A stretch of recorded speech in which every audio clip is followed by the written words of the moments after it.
Hi, I'm Ashley with Campbell. Thanks for investing your time to help your community be a great place to live. Before you watch the video, make sure to click the subscribe button so that we can help you make educated decisions as a board member. Welcome, everyone. My name is Shawn. Beside me here is Robert Sneed. A little bit about us. We work for Complete Property Maintenance, also known as CPM. CPM's been in business for a long time. I've been with CPM for 5 years. We have a certified arborist, Jody Spalding, who's worked for CPM for over 25 years. Robert has joined us within the last year. Do you want to talk a little bit about yourself? Yes, I've been in the industry for 30 plus years. Been doing tree work for the same. Really love and enjoy doing it. I'm from up north Indiana area. Grew up on a gladiola farm when I was 14, so I've been in the industry for a very long time. And we're going to talk about the trees today for you guys. Yeah, and before we start talking about tree trimming, this is now my fourth webinar with Campbell, and every time I do it, I notice there's other things in addition to the tree trimming I'd like to touch on. So, my next screen is subjects of interest, because a lot of the people attending might be board members or property managers, and I just want to touch on a few things that might be of interest to you. So to get started, sometimes I've noticed misconceptions when it comes to what's included in a tree trimming contract. So when we propose, or all companies propose tree trimming, it's with the expectation that the customer is having their trees trimmed every year. For hardwood trees, the trimming consists of low-hanging branches, removing dead wood, removing intersecting or rubbing limbs, thinning out, removing water sprouts, clearing lampposts, trimming back any branches that are touching buildings, and structural pruning. Enough is trimmed off each tree so that when done annually, the trees are maintained and better suited for high winds, and in addition to having a correct branch structure. So skipping hardwood trimming for 1 year or more doesn't necessarily save the HOA money more than it actually prevents the trees from being maintained properly.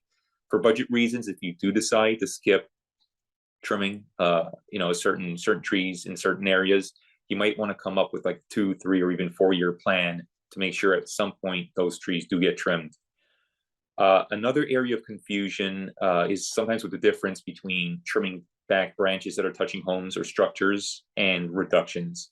So in general, tree trimming proposals usually never include reductions unless specifically asked for.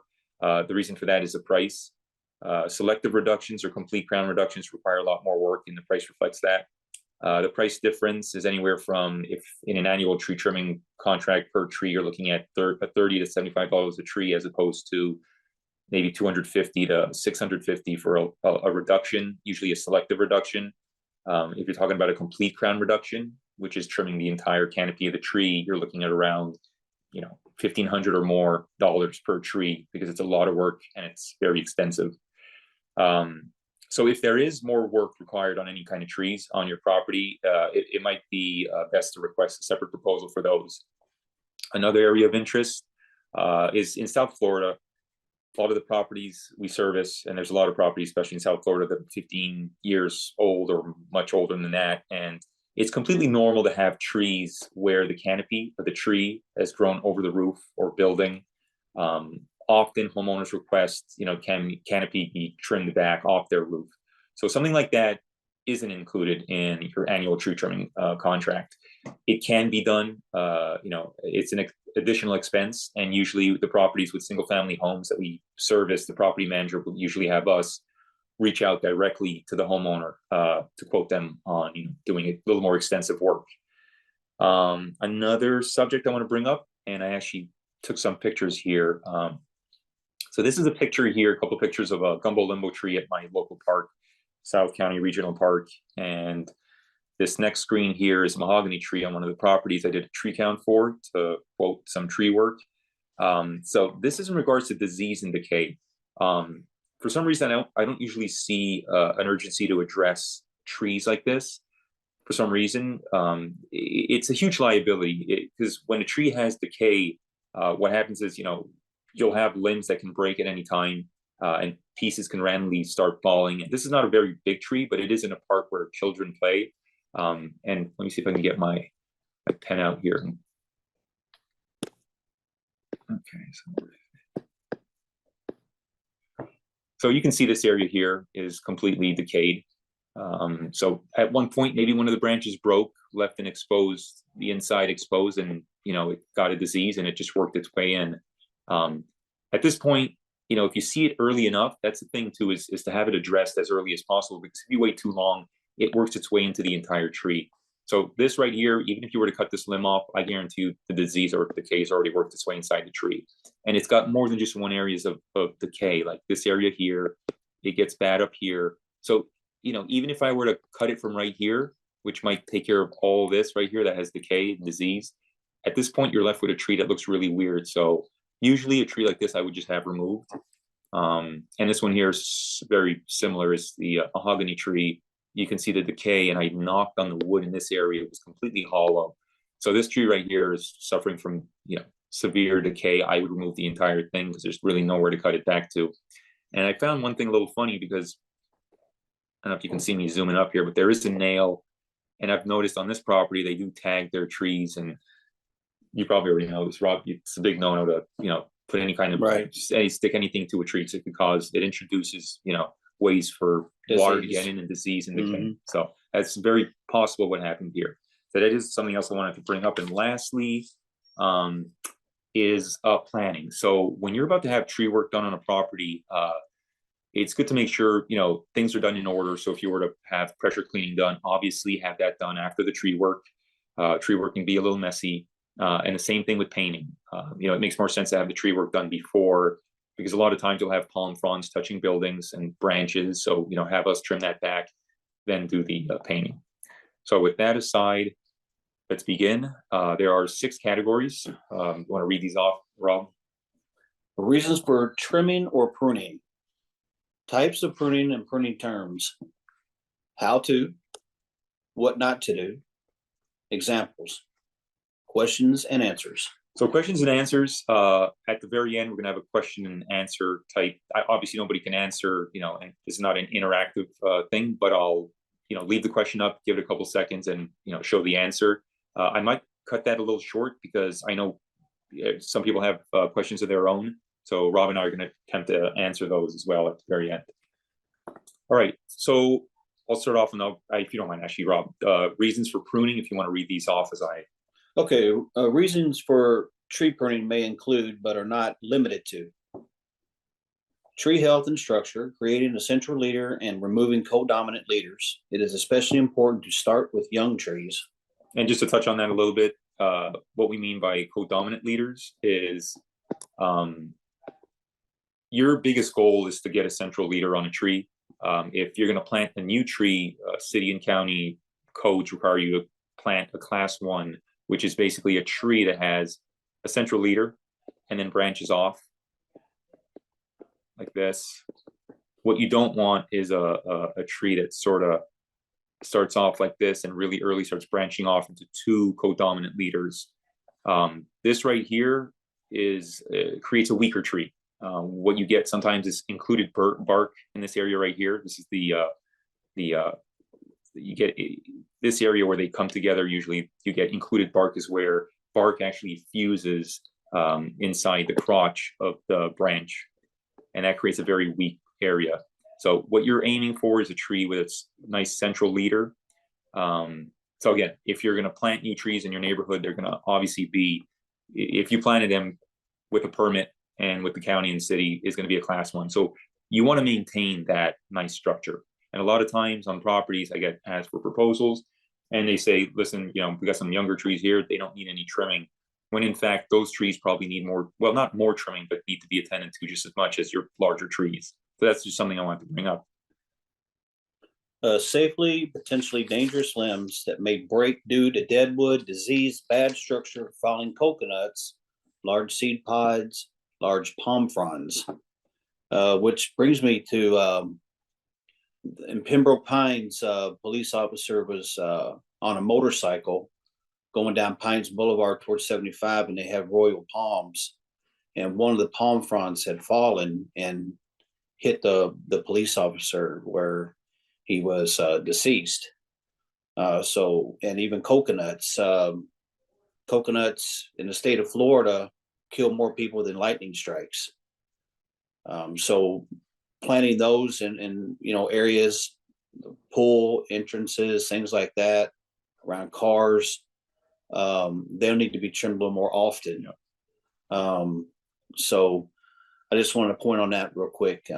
Obstructing and visibility of pedestrians or drivers on roadways. Just to go back a little bit about the royal, so the royal palms, there's different kind of palm trees, and just to classify them into two different classes here, you have self-cleaning trees, which are palm trees where the fronds naturally just peel right off the tree. And then you have trees like your sable palms, queen palms that actually require trimming. Otherwise, the brown fronds just hang on the tree.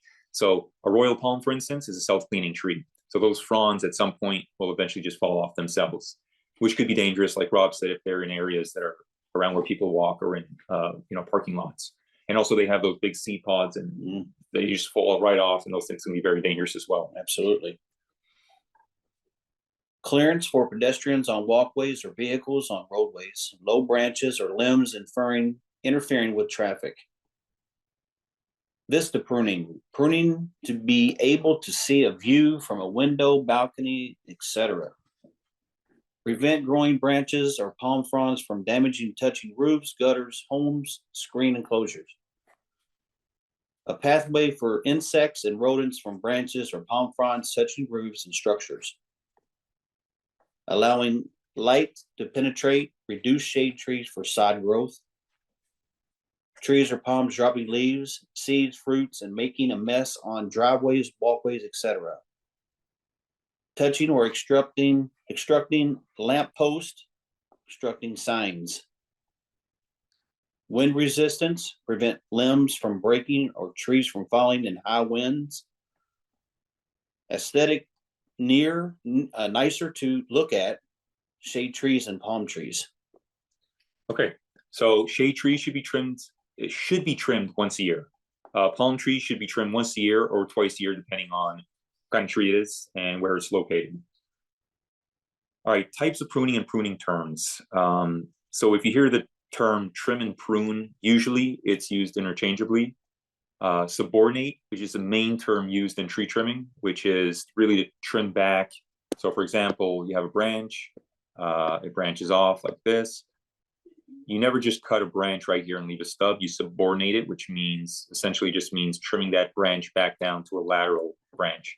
So if I were to cut it right here, I just subordinated this branch right here back to this lateral branch. So to reduce, reduce is selective pruning to decrease the height and or spread, which is similar to a crown reduction as a form of reducing. Raising or lifting is selective pruning to provide vertical clearance. Cleaning is not really a technical term, but we use it for selective pruning to remove one or more of the following parts: dead or diseased and or broken branches, suckers, or water sprouts.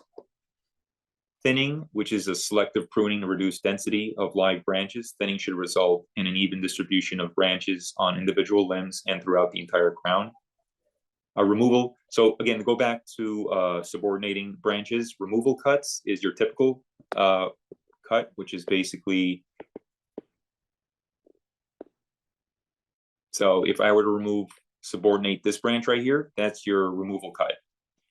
A reduction cut is just the opposite. It's where, let's see if I can play around with my new iPad. Whoops.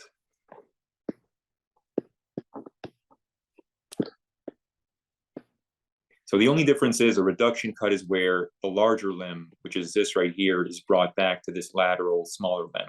So if I were to cut it right here, I just made a reduction cut. And that's often handy to remove or to reduce height on a tree. Right. Okay, crown reduction. The crown of a tree is described as the leaves and branches of a tree measured from the lowest branch of the trunk to the top of the tree. Crown reduction is reducing the size of the crown. The crown is usually reduced proportionally, but you can also do selective reductions. If you have a tree that's close to a building, you want to reduce one side of it. And there's a limit to that too. You don't want to completely flatten out or pancake the tree, because again, we have to trim according to proper pruning practices, and that's not a proper pruning practice.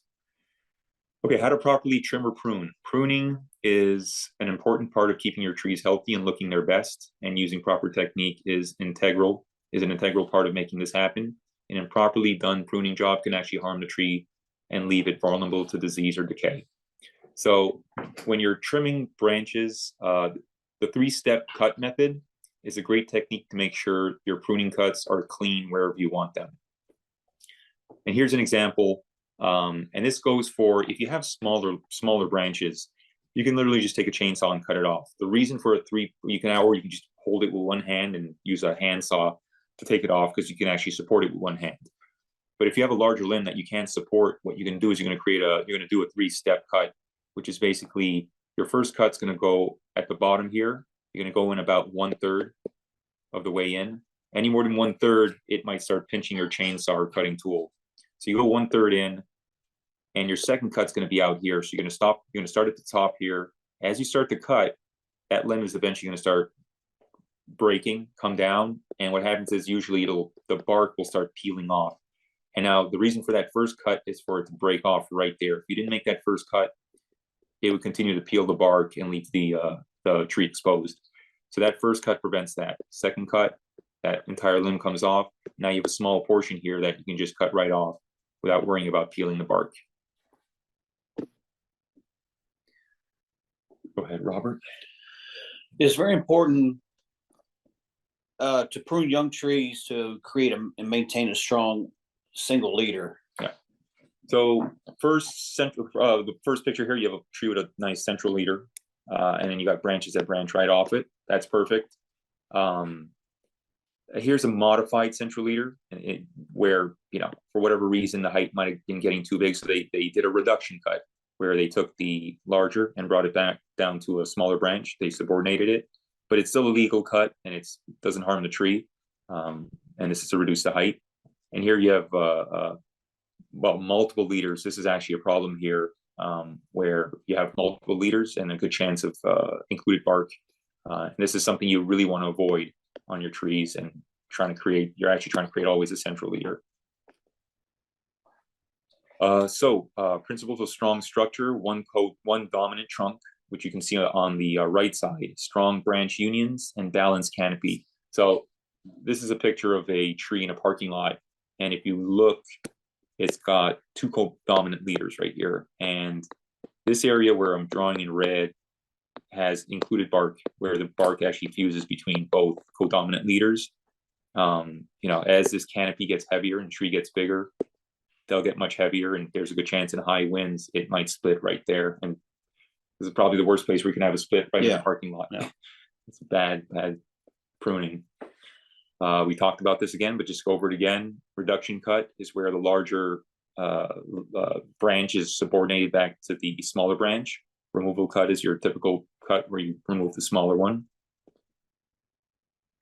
Okay, this is just a general view of a tree and the different kinds of cuts. Some people refer to them as suckers, and Robert corrected me on that. It's also, they're actually called water sprouts. So they grow at the base of the tree. They also grow on the trunk itself in these areas. They grow on the branches too. We normally, for aesthetics and nicer looks, we remove those as part of the annual tree trimming. We go about 1/3 of the way up. The rest we like to leave on the branches, because of course, the more foliage, the better for the tree. And then you can see a couple of cuts that can be made here. You can trim back these branches to reduce the size of the tree. That would be a removal cut. And you can see some reduction cuts in here. Low hanging branches like this right here is pretty low. And again, it depends where the tree is located. If this tree right here is near a sidewalk in this area, you might want to take off a few of these limbs to make sure people can pass through without hitting their heads. Or, if there was let's say a stop sign right here, it might be hidden by this one branch. I'd have that branch removed. Crown reduction. Crown reduction is a safe and healthy pruning method that shortens the height of a tree or its branches by only cutting select limbs to the next lateral growth as small as possible to maintain the tree's frame. So just a general idea of what a complete crown reduction looks like. Big difference from something called hat racking, which is, and this takes, one of the reasons I also mentioned in the beginning, a complete crown reduction can cost up to $1,500 or more, depending on the size of the tree. If you're talking about huge ficus trees, it can be a lot more than that. That's a huge job. It can take an entire day to trim a tree that way. Because what you're doing is you're not just going up there and hacking away, cutting pieces down. You're actually bringing larger portions down to lateral branches, and it's time consuming. So this tree on the right here was properly trimmed. The entire crown of the tree was properly trimmed. Nothing was left with stubs. And we'll talk about why that's bad if you were to hat rack a tree or just leave stubs. Go ahead, Rob. All right, on palm pruning requirements, no more than 1/3 of the fronds shall be removed. 2, no pruning above the horizon line except for dead or diseased fronds. So we did a practice webinar 2 days ago with Ashley, and something I didn't even know and you taught me about was, so the cities and counties, well, I'd say that the cities we work in normally require us to trim no more than 9 and 3 o'clock position. What that means is if you have a clock, you're looking at 1, 2, 3, 4, 6, and so on, and you want to trim 9 and 3, which basically is horizontal trimming right here. So this would be 9 and 3 o'clock position. That's what the cities we normally trim and allow us to trim up to. They prefer we don't trim at all, believe it or not, or just the dead fronds. But Rob, you mentioned that there are some cities that require you only to remove dead fronds. Right. Yeah. And that's actually a little more time consuming because you cannot use a chainsaw. You have to use a hand saw or hand loppers to go inside the tree and remove the dead and the fruits out of it. Yeah, and the reason for the reason the county and the cities are so strict on this is because palm trees actually feed off their own fronds. So their fronds actually, in addition to gathering light and creating energy, is they are food for the tree itself. So the longer they stay on the tree, the healthier it is for the tree. This picture right here to the right is where there's excessive trimming done. And you see this often because it does look nice on trees, but it's not healthy for the tree. All right, so what not to do. And Rob, you can read these off as I explain. A flush cut. That's not good. Yeah. And the reason for that, I haven't brought this up yet, is because this right here, when you cut a branch off, there's an area of the tree where basically the trunk and the branch meet, where there's something called a branch collar, or any kind of branch grows off another branch or another limb. There's something called a branch collar. It's basically like a bulging area right after or right before the branch, where it contains the healing properties of a tree. So if you cut that part off and cut right after it, you're completely removing that part of the tree to protect itself. So this cut right here can introduce the tree to decay and disease. Right here at the bottom, you can see where the tree, the limb was cut outside the branch collar, and it's already forming. You can see that little donut forming, and it gets larger and larger, where it actually protects it's got healing properties inside the tree. And that's the difference also between getting inexperienced tree trimmers on your property and tree trimmers that are experienced. It's very easy to have somebody cut inside that branch collar and basically jeopardize your tree. And we talked about it at the very beginning before we started the tree trimming webinar. I see a lot of trees on properties that have that decay, and that's possibly somebody cut. It could be the branch just broke in high winds and it was never properly trimmed after that, leaving it exposed to disease, or whoever came there before did a bad cut and left it open to disease. But when we're on a property, my trimmers know to tell me if they see anything like that, and I'll bring it up to the property manager, and I can send them a proposal to either trim the tree back or have it removed if necessary. So this is overlifting. Yeah, overlifting the tree is not good for the tree as well. Yeah, so you're taking away the canopy, the leaves, foliage, and also the center of gravity now is much higher. Right. Go ahead, Rob. There's the hat racking. I've seen worse, actually. I've seen it taken down towards 8, 9 feet, and they cut everything off, and then at that point it's going to have to be removed. Yeah. So a tree like this has to be removed. I mean, there's nowhere, I can't even salvage any one of these larger limbs, because what happens is when you cut them down the stubs like this, you get those water sprouts. So now what grows out these stubs at the very ends are these little water sprouts. And that's all that's really going to start growing out of these are these water sprouts. And as these water sprouts get larger and larger, they're weakly attached to the tree. So that's why the county and city don't allow us to cut them this way, because eventually these limbs, as they get larger, will just start breaking off. So now at this point, you have a tree that's completely compromised and needs to be removed. Not to mention, it's very harmful to the tree for the tree not to have any foliage. Yeah, that's what they live on. Exactly. Like this is lion's tailing. Yeah, the lion's tailing, I see a lot. This is when they go and they cut all the water sprouts off, and they only leave the end of the foliage on the tree. Yeah. The tree has got to survive with the water sprouts, and it makes it sturdy, makes it a lot stronger. Yeah, and yeah, I'm sorry to cut you off, but also having foliage on the inside, it dampens the wind. So having it just on the outside can cause more swaying. So back though and the forth. top of the tree is very heavy, so that's when you have the limbs that'll break and fall off. Because the ends of it, once the wind hits it, it'll break. It's not sturdy. And this is pencil necking. This is when you trim the palm all the way up, basically to the heart of the palm, and eventually the top of it will actually close. Yeah, and you will not get any more palm fronds coming out at the top, and it'll have to be removed.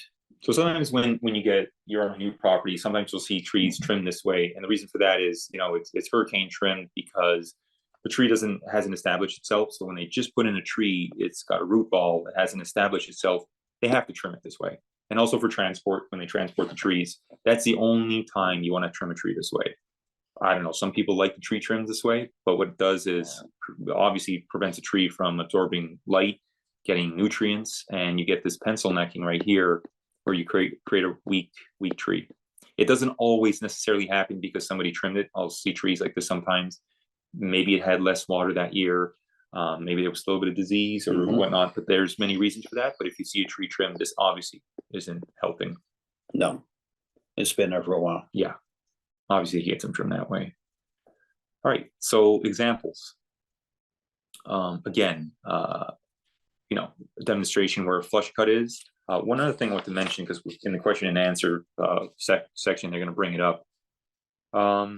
So obviously branch collar, this bulge section, which is I like to use this section to visualize where to cut.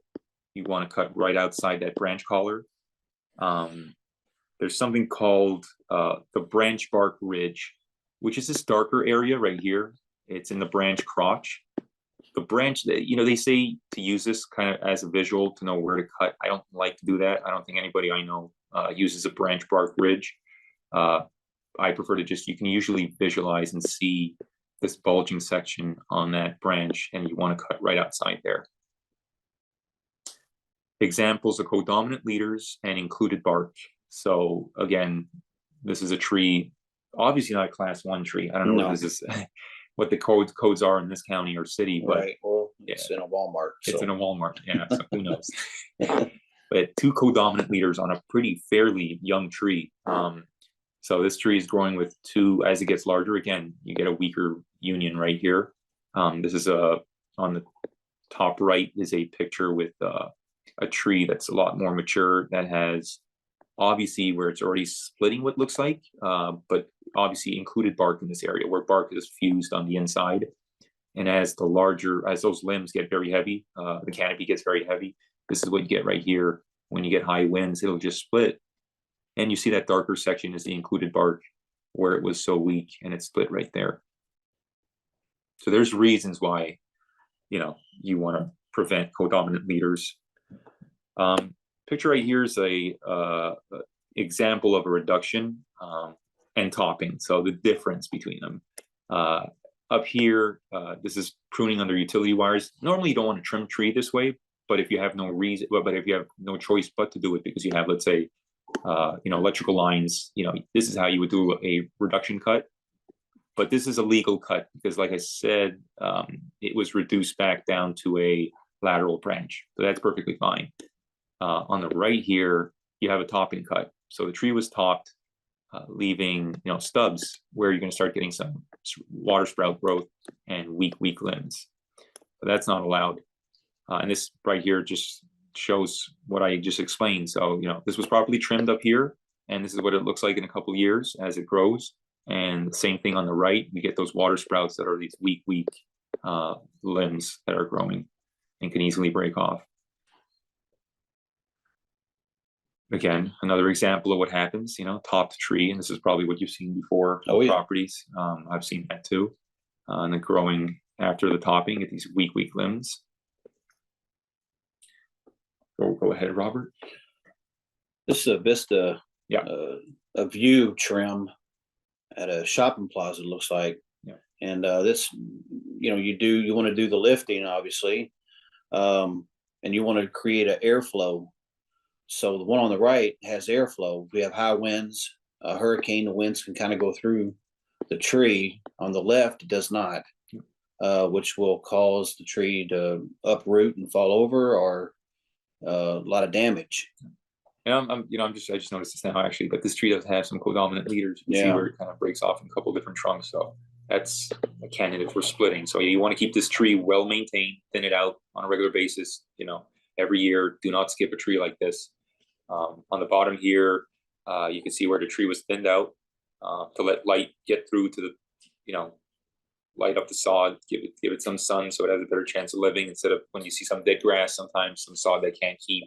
It might be a issue with too much watering, irrigation, or, a lot of times people think, dryness is the reason for sod dying, but it could be, overwatering or some fungi, or it can just be, not enough sun getting through to dry up whatever irrigation. So thinning out a tree can help with that.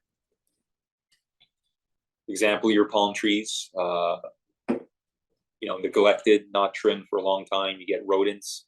What do you get? What you've seen? Oh, ants. Ants, get a lot of ants. They get in your house, or they're all over the place. Yeah. Possums, squirrels live inside there. So rats. Yeah, there's everything. Again, another example of vista view and thinning out. You can see the obvious difference, the shade on this side and a lot more light getting through on this side. Might have overlifted it on this tree a little bit, but it's okay. Probably the best example and the nicest trees, in my opinion, are date palms when you trim them. Yes.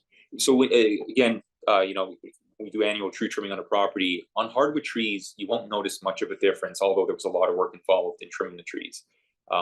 You won't get an obvious difference like a palm tree. When you trim a palm tree, it's pretty obvious. It looks a lot more clean right off the bat. But hardwood trees, we go in there and we thin them out a little, remove dead wood. We're not shaping hardwood trees, so we're not allowed to shape hardwood trees. For the same reason you can't top when you're shaping, you're using a hedge trimmer. And you're creating basically topping, you're hat racking it in a very small quantity, but it's not healthy for the tree. So you won't notice much work done, even though a lot has been done to the tree, proper pruning, structure and leaders. But with a palm tree, it's very obvious. This is what you're talking about in the beginning. Yeah, that's a royal palm.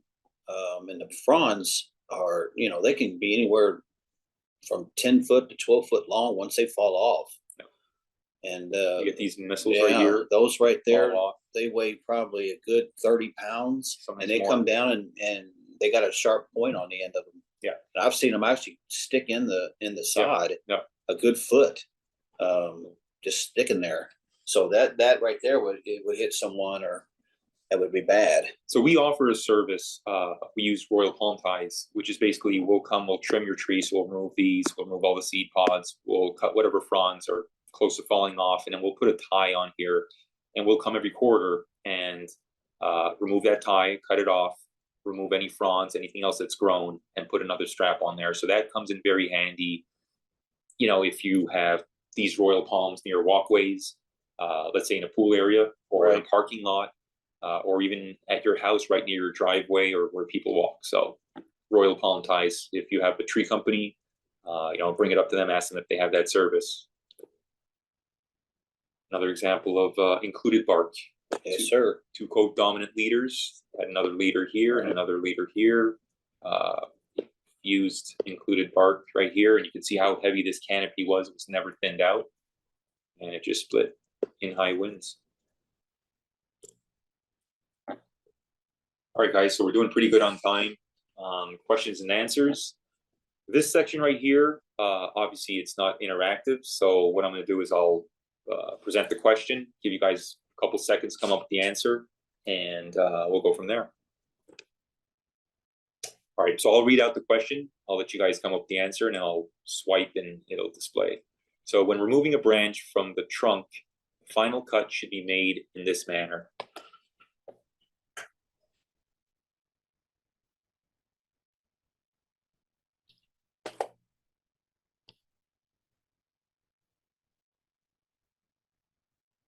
Just outside the branch column. Which of the following is considered tree abuse?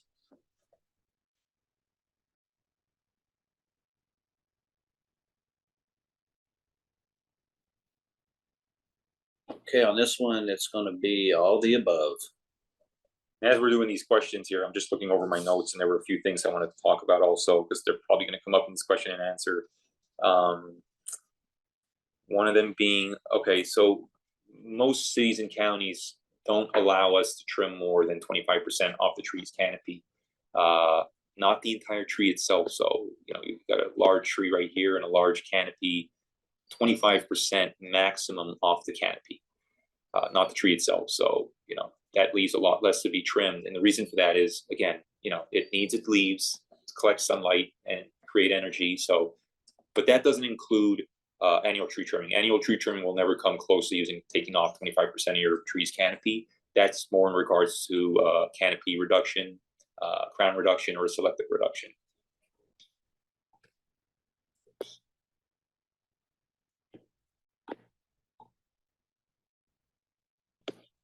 Okay, subordination of a codominant leader or codominant leaders is a method of pruning which can be used to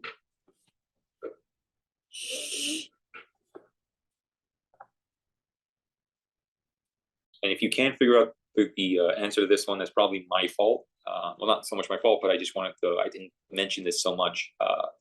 Obviously, subordination of a codominant leader is a method of pruning that can be used to create a central leader. But the way this question is, or answer is worded out is, sometimes if you have, let's say, codominant leaders, so not obviously on a younger tree, but on a more mature tree where you have two codominant leaders, the city and county require us to never remove a branch that's more than 1/3 the size of the other branch. So let's say this branch here is, you know, 2/3 the size of this. It would be safe for me to remove that entire limb here.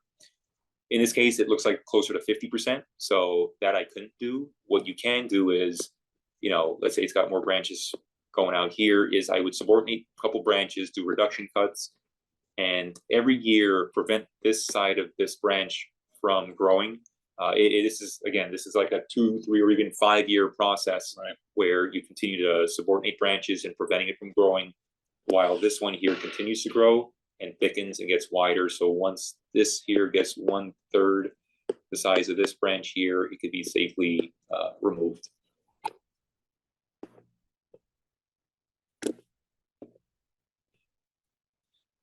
Branch bark ridge term I don't really like. We don't use very much, especially to identify where to cut a branch. But what exactly is a branch bark ridge?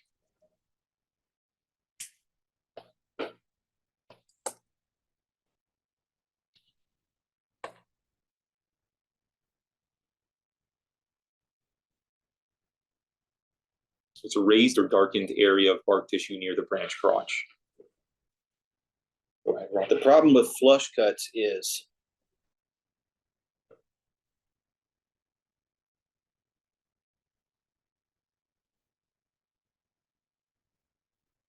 it wounds the trunk wood and allows for the invasion of fungi and other organisms that causes disease. Oh, just want to touch on this real quick, pruning paint. So when I did my Broward County tree trimming class, they mentioned pruning paint, I think, was outlawed, but You've never seen it. You said you've never seen pruning paint. No, Okay. I've never seen pruning paint. I've seen it. I've seen it before. Up north, they used to cut, and this is a long time ago. They used to cut branches off for the wintertime, and they would paint it with some sort of like tar-like paint. And I guess the thought behind that is it protects the tree from preventing, disease or decay from getting into it. But I guess they found out later on that it's actually not healthy for the tree because it prevents the tree from healing itself. Right. So if done properly, if you cut a limb outside the branch collar, you shouldn't require pruning paint. No. Now the question comes up, if you do a flush cut, then can you use pruning paint? I don't know. I've never even searched for pruning paint to see if they even sell it anymore, but I'd be curious to find out. Yeah. I should have probably found this out before I mentioned on the webinar, but just something to bring up. Okay, the most important reason to prune young trees.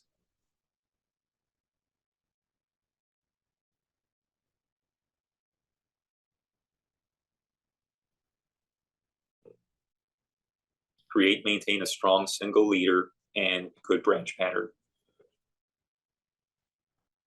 Included bark can create potentially hazardous conditions in trees and can be best identified as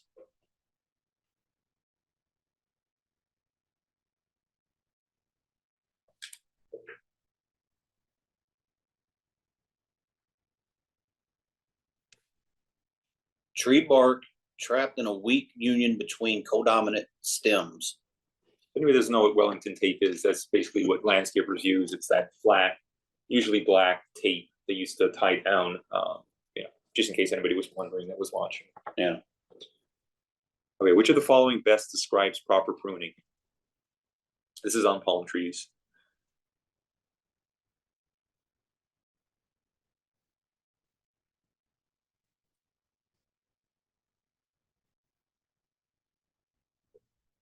And this actually depends on the city. That's correct. In a single pruning, you should not prune more than, this is in a single pruning.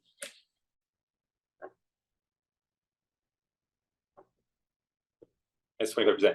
And I should have mentioned before, I just brought this up, per year. So they allow us to take 25% maximum off a tree's canopy per year. That's correct. With large trees, development of a single leader through subordination and removal of codominant leaders is a process which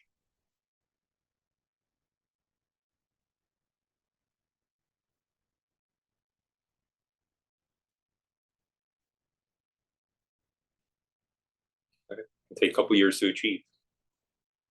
I would imagine, just by guessing, even longer. I mentioned 5 years. It could be even longer than that. I think it depends also on the species of the tree. That's true. Whether it's a black olive or an oak. Yep. I'm sure an oak is probably going to be a little longer. Yeah, exactly. Yeah, that makes sense. Or even a gumbo limbo. Yeah, exactly. Grows a lot faster. They can, if you subordinate a branch, it'll stay smaller while the other one gets bigger a lot faster than an oak, like you said. A tree. Oh, I'm sorry. That's okay. Go ahead. Okay. A tree with codominant leaders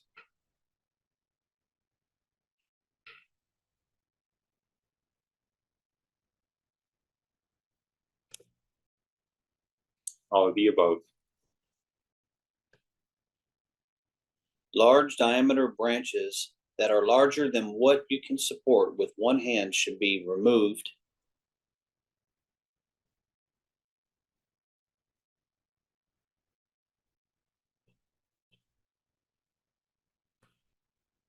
Using a 3-step cut. And why is that wrong? So you won't get the tear of the bark. So you cut up a little higher on the limb itself. So it'll come down and if it's going to rip, it's going to rip your first cut that you made. Yep. And not your third cut. Right. You can do it in one cut if you can actually support the limb. So if you can use a chainsaw, it's best not to do it this way. Use a 3-step cut always with a chainsaw. But if you have, say, a hand tool or you can hold on to the limb itself, cut it, and if you can support it, great. If not, use a 3-step cut. The branch collar.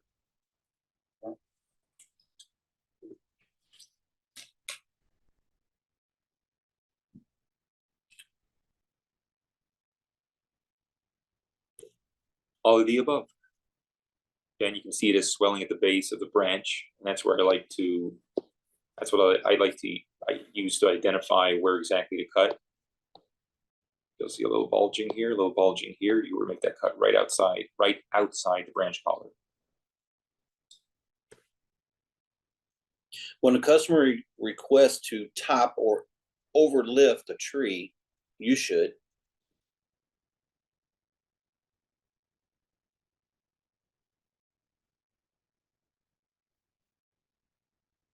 I've dealt with this a lot right here, yes. but it's not the right answer. The right answer is to educate the customer and explain. I like to explain why, and usually I've never had an issue when I explain Right. why. I've never had them really argue with me. Maybe they didn't want to do the work, but they never just argue because you can't. Yeah, It makes sense. it does. So pencil necking commonly occurs when palms are repeatedly over pruned and appears as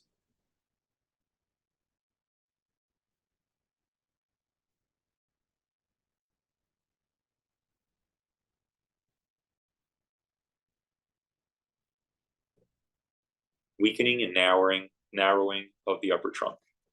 Decay of the leaf bud and or emerging fronds, just to throw it out there, has nothing to do with tree trimming, but usually you'll see this with like palm trees that have magnesium deficiency, Right. manganese, or something similar to Boron. that.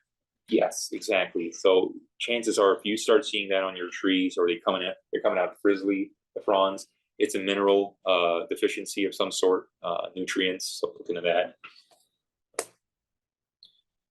The main reason why topping or hat racking is illegal and a safety concern is because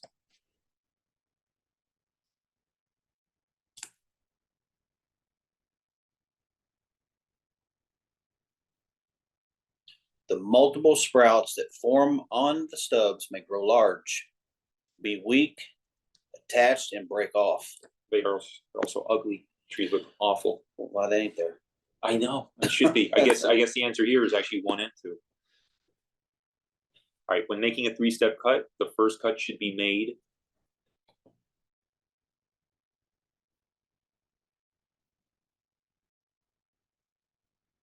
on the underside of the branch about 1/3 of the way through. And why 1/3, Rob, and not more?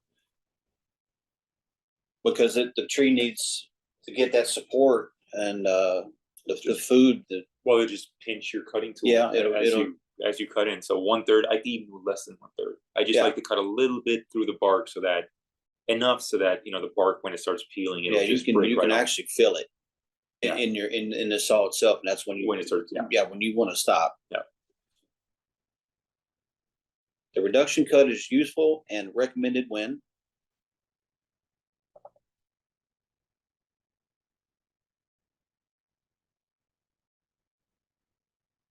a co-dominant leader needs to be shortened, subordinated, or the canopy needs to be lowered.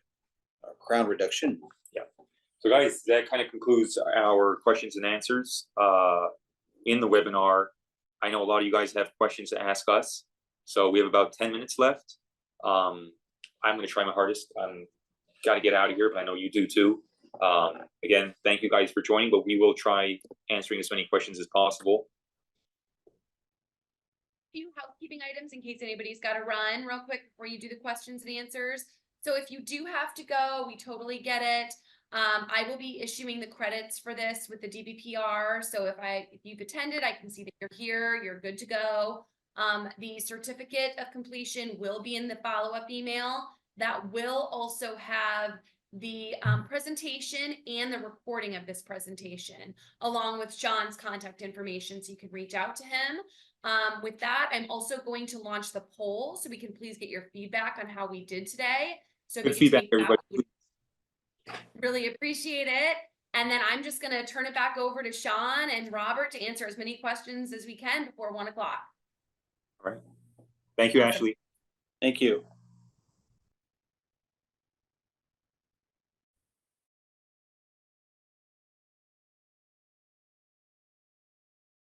Shawn, you're muted.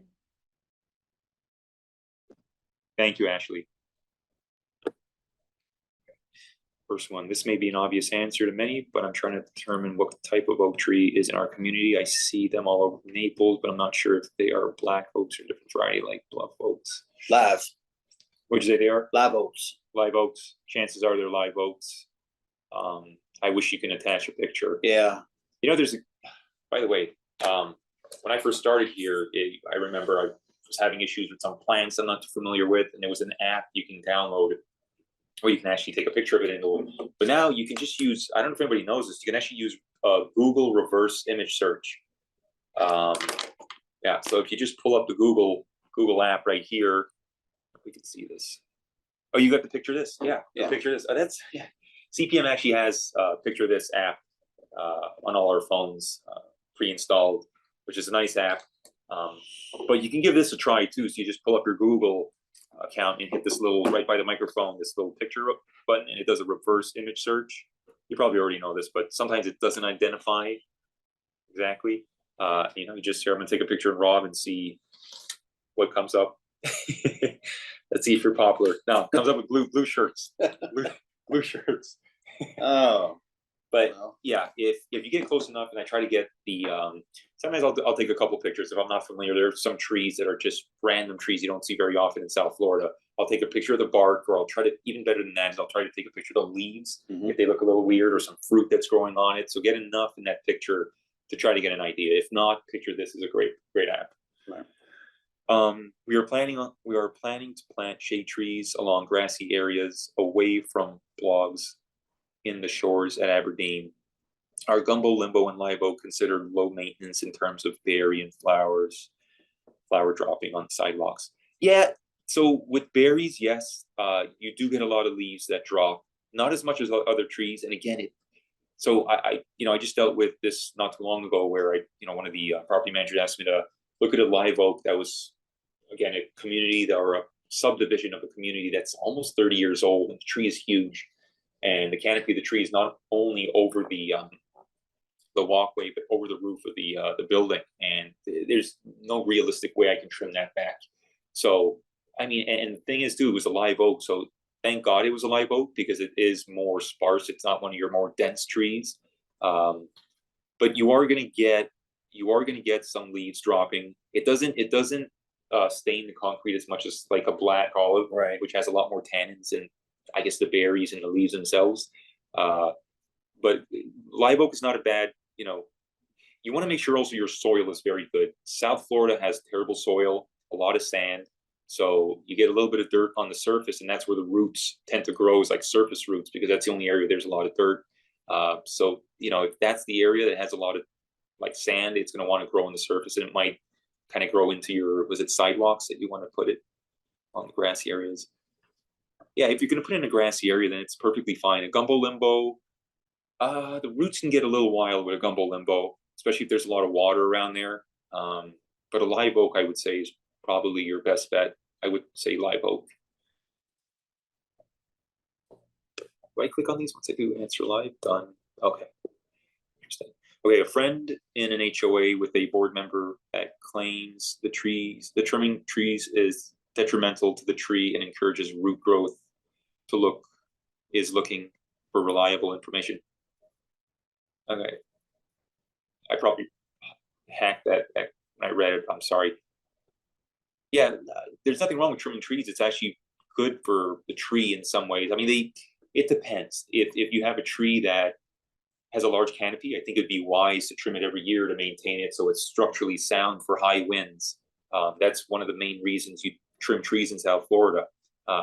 Communities that don't trim their trees are a lot more susceptible to trees toppling over during high winds. And then they also don't look nice. You're not really gonna have a company come out there and trim a tree that hasn't been touched for, I don't know, 3 years, 4 years, and do the same kind of work that's as if you were to do it annually. So you just get trees that don't look as nice if you don't trim them on a regular basis. That's for annual tree trimming. You're not going to get much trimming anyways. When I say much trimming, you're not hacking the tree or doing a reduction with your annual tree trimming. So, there's nothing wrong with, annual. If they're talking about annual tree trimming, I disagree completely. When it comes to a reduction, maybe, but there are times where you have to do a reduction if it's too close to a building or causing issues. So then you might want to consider not doing it.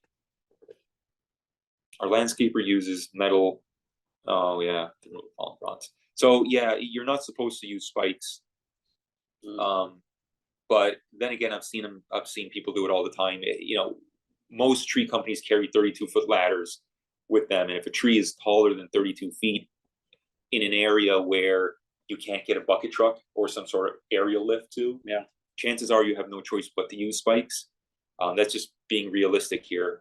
You know, if I don't want anybody doing anything dangerous, like our climbers do anything dangerous. So if I do have trees in areas where it's where no accessibility to a bucket truck, and we have a lot of bucket trucks, but if I can't get back there, and a 32-foot ladder is not enough, chances are a 40-foot ladder won't be enough. And I just, you know, then you got to use spikes, unfortunately. And what they do is they climb the ladders all the way up to the very top, and whatever they can't reach is when they're going to use the spikes. They actually, certain types of palms, so Washingtonia, I've dealt with those being planted in a courtyard that surrounds where you can't get any equipment in there, and they get to be 60 feet or so. Yeah. And we have to remove. Well, that's it. That's Yeah. it. Yeah. If it becomes an issue that, you know, you're not gonna trim it because you got to spike it, and if that's so much of an issue, then the next option is actually removing the tree. Well, the spike, it brings disease as well. Like, Yeah. it's no different than putting a nail in a tree. You Exactly. put the spikes in the tree. Exactly. You know, it promotes disease. So Yeah. Yeah. You're puncturing the not the bark with the palm tree, but you're puncturing Right. the outer protective section of the tree.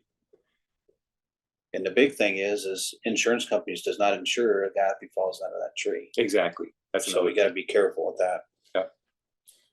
When you guys trim trees on a property and the property didn't have enough money to budget to finish, do you guys mark the trees that you actually trim? So if it's something they require, I'm going to propose and you know, consider that in the proposal and price for it, because it's a little bit more work to actually mark the trees that we trimmed. We did some work for a property in Port St. Lucie. By the way, this location is based out of Coconut Creek, Florida. We have, you know, locations in Broward, Palm Beach, but we did work in Port St. Lucie, and they would tag their trees. One, the tagging isn't healthy for the tree. You know, just putting nails or any kind of metal in the tree. Yeah, is we not a could good thing. use a tape. You can use a tape, but it's got to be a tape that'll last a long time. Yeah. A couple of years, it'll just, you know, disintegrate with the weather. But if you require that, then maybe mention it to the tree company so they can actually tag the trees that weren't trimmed. Yeah, but I'd be surprised. I mean, so I'm curious in this question here. So usually when you accept a proposal for tree work, it's to do a certain amount of trees, the entire neighborhood. But if you didn't, I guess you budgeted for only a certain amount of trees, and It's always wise to let us know what the budget is or what our parameters might be, and Yeah. we can tell you what we can do for that as well. You know, let me send you a proposal. Let me send you a proposal, but I'm not talking about now. But with the tree company, let them send you a proposal, and if it doesn't work for you, then sit down with them and talk about what your budget is, or what they can do for you, and how you can skip a certain amount of trees. Maybe it's not something. Maybe it's actually something more obvious where you'd skip the trees on the outer perimeter, or it's not something you really have to mark. You just know for next time, we need to tackle those trees on the outer perimeter that aren't completely necessary, or not necessary, but aren't so much of a visual eyesore if they aren't trimmed this year, something like that. Right. I think that would be a better option. Done that. We've actually done 5-year plans. Yeah. They got a certain budget to work with. You do have to set up a 5-year plan, especially with the hardwoods. Yes. There's certain hardwoods you don't actually have to trim. Gumbos, there's a lot that you can maneuver around. Yeah, very true. We'll answer one more, and the rest Ashley will send us the answers, the questions. So it's 1 o'clock. Good points about decay and damaged trees needing maintenance or removal. What is your experience with getting replacement mitigation requirements reduced for removing damaged high-risk trees? So like I said, we have a certified arborist that works with us. If it's a tree that has decay, we have no problems, my arborist, writing a letter, not requiring us to get a permit for it. Especially we'll take pictures and log the way the tree looked, and the fact that it was high risk. And then, you're supposed to actually replace the tree. So, well, yeah, most cities if you remove a 20-inch caliper tree, they want you to put 20 inches of trees in there. So they want 2-inch caliper live oaks. You got to do 10. And then some properties can't take 10. They're what am I going to do with 10 trees? Yeah. Well, guess what? You can donate them to the city. They'll be glad to take them. Yeah. That's one way around it when you come to mitigating the trees.